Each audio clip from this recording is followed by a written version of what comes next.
Beneath the scorching sun of ancient Egypt, where the horizon shimmered like molten gold, and the dunes whispered secrets of forgotten ages, a force was stirring. The gods had grown silent, their patience with humanity wearing thin. Men had turned against the order of Ma'at, the sacred balance of the universe, and the great sun god Ra could no longer look upon his creation without sorrow and fury. From the blazing eye of Ra a single tear fell upon the desert sand. But this was no tear of sadness, it was a spark of divine wrath. As it touched the earth, the sand ignited, twisting into a pillar of flame and wind. Out of that inferno emerged Sekhmet, the lioness goddess, the embodiment of vengeance and power. Her mane burned like the sun's corona, her eyes gleamed with the light of eternity. Each breath she exhaled became a gust of desert wind.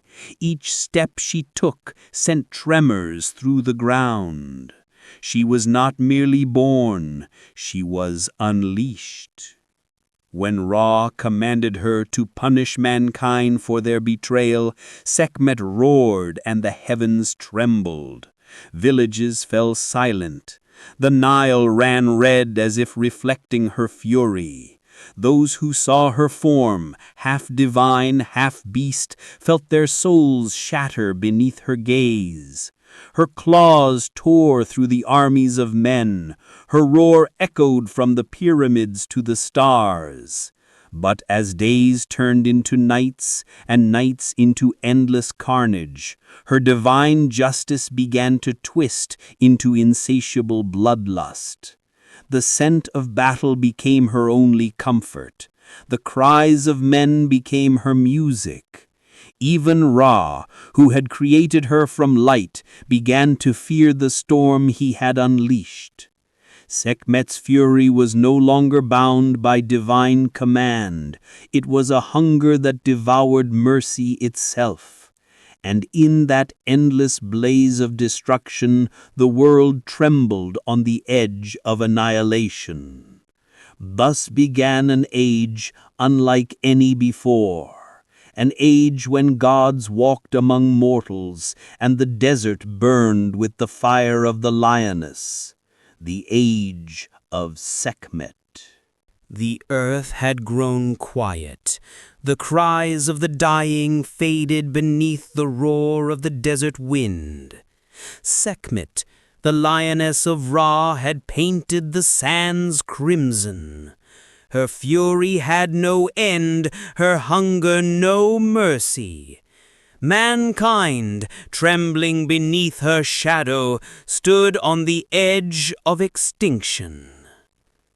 From his throne in the heavens, Ra looked upon the world he once loved, now broken, burning, drenched in blood. Regret filled the heart of the sun god. He had unleashed divine vengeance, but in doing so, he had set loose something far greater, a storm that even the gods could not control. And so a plan was born, not through strength, but through wisdom. The priests of Heliopolis, guided by Ra's voice, crafted a strange illusion. They mixed rivers of beer with the red juice of pomegranates, dyeing it to resemble blood. By dawn, the golden sands shimmered with scarlet rivers, glowing under the rising sun. When Sekhmet awoke, her nostrils flared at the scent. She saw the land flooded with what she believed to be the blood of her enemies. The sight filled her with savage joy. With a mighty roar she bent to drink. But this time, what touched her lips was not blood, it was the sweet intoxication of sleep. She drank deeply. her rage melting into a hazy calm. Her eyes, once burning like twin suns, dimmed with exhaustion. The lioness stumbled, her body trembling beneath the weight of her divine energy. Then, slowly, she fell. The earth sighed in relief. The gods looked down in silence. Humanity, frail, broken, but alive, looked upon the horizon, knowing they had been spared. Ra descended in light, placing his hand upon his daughter's mane. He whispered words that only the gods could understand, of forgiveness, of balance, of the eternal cycle between destruction and renewal. That night the heavens glowed with a strange crimson hue, as if the stars themselves remembered her fury. It was the night the world was reborn, and yet, deep within the silence, the fire of Sekhmet still smoldered, waiting for the next awakening. In the silence that followed her fury, the gods watched as Sekhmet slept, her breath still carrying the heat of the sun, her mane glowing faintly beneath the desert moon. The world had survived her rage, but the memory of her fire was forever etched into the soul of Egypt. And from that memory, something new began to awaken. Not fear, but reverence. For Sekhmet was not merely a destroyer.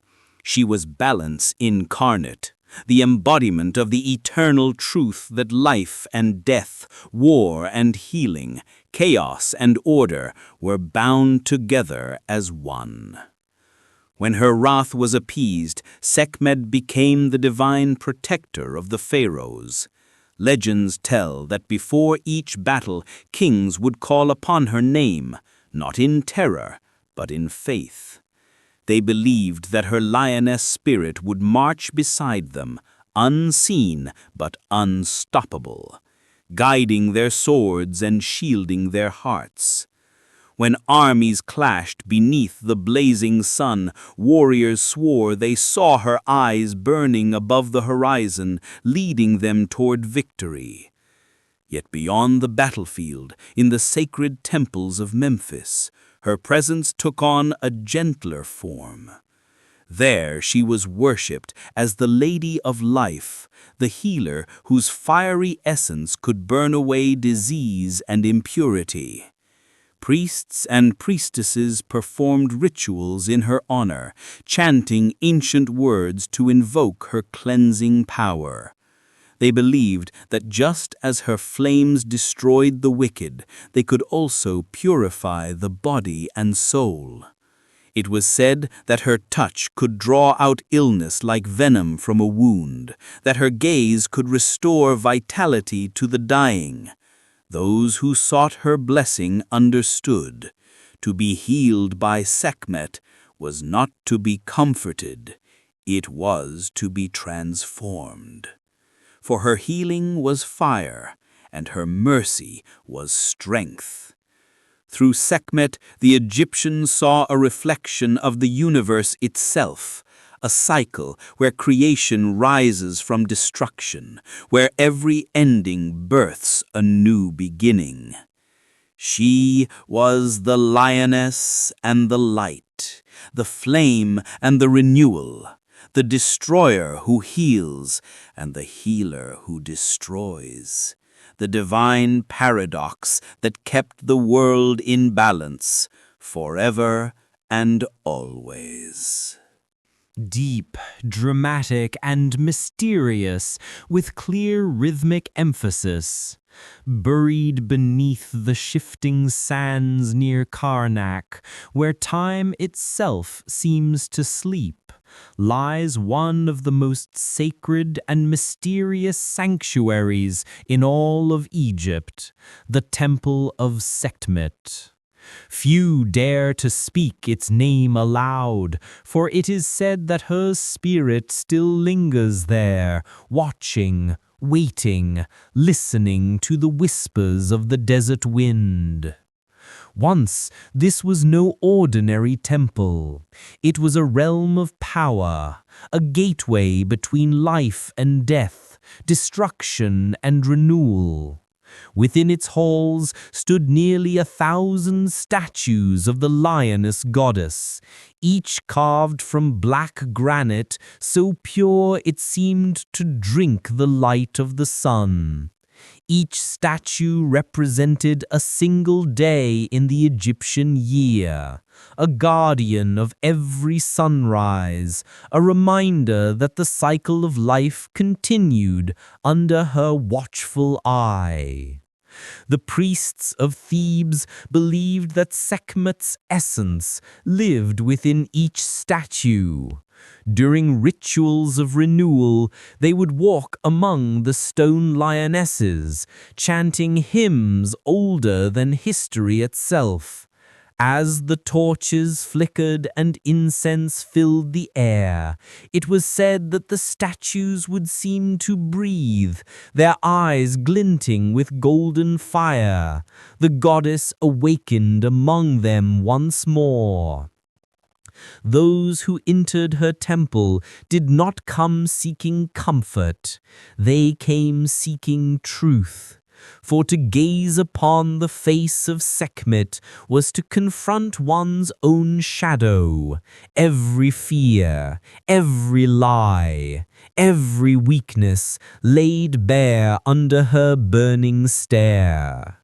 The priests warned, Sekhmet does not heal the weak. Her path was never one of gentle mercy.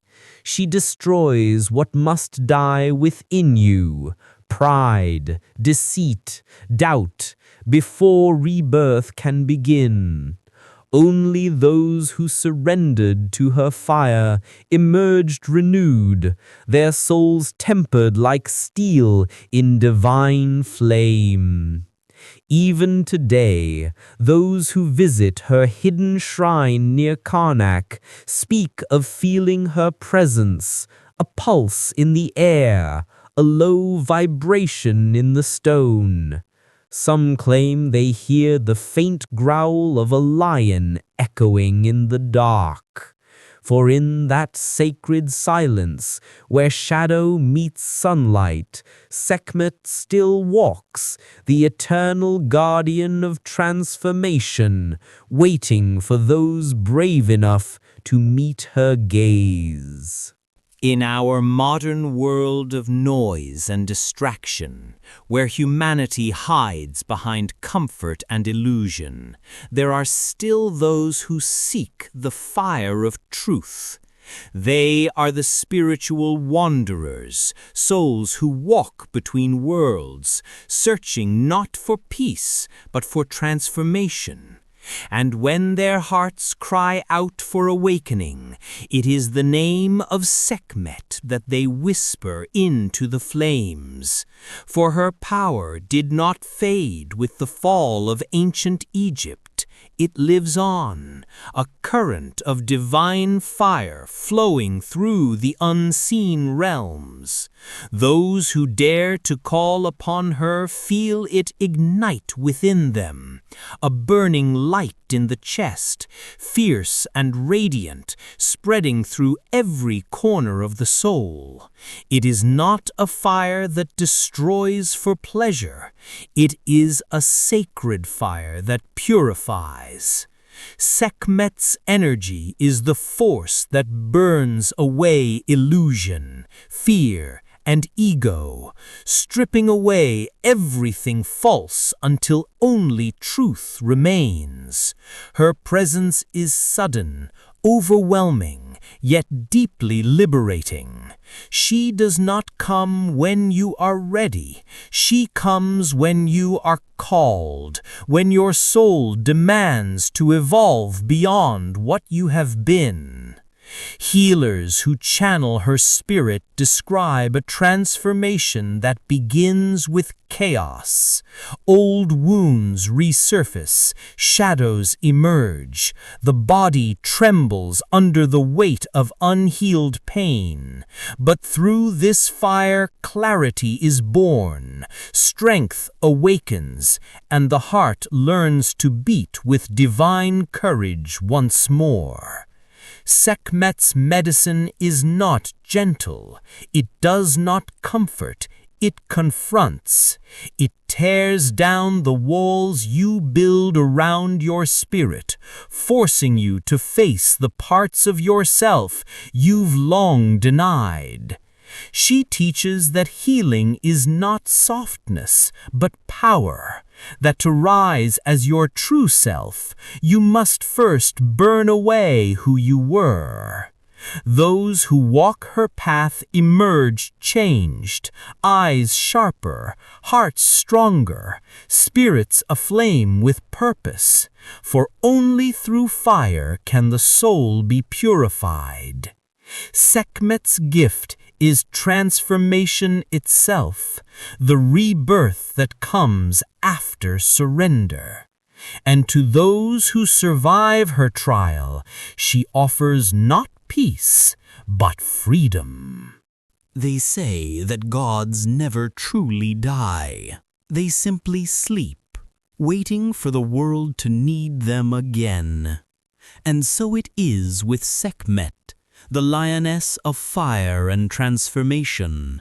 Her temples may have fallen to dust, her statues buried beneath the sands, but her spirit still breathes in the pulse of the earth. When the balance of the world begins to crumble, when greed blinds the hearts of rulers and humanity forgets the sacred bond between all living things, that is when her roar is heard once more.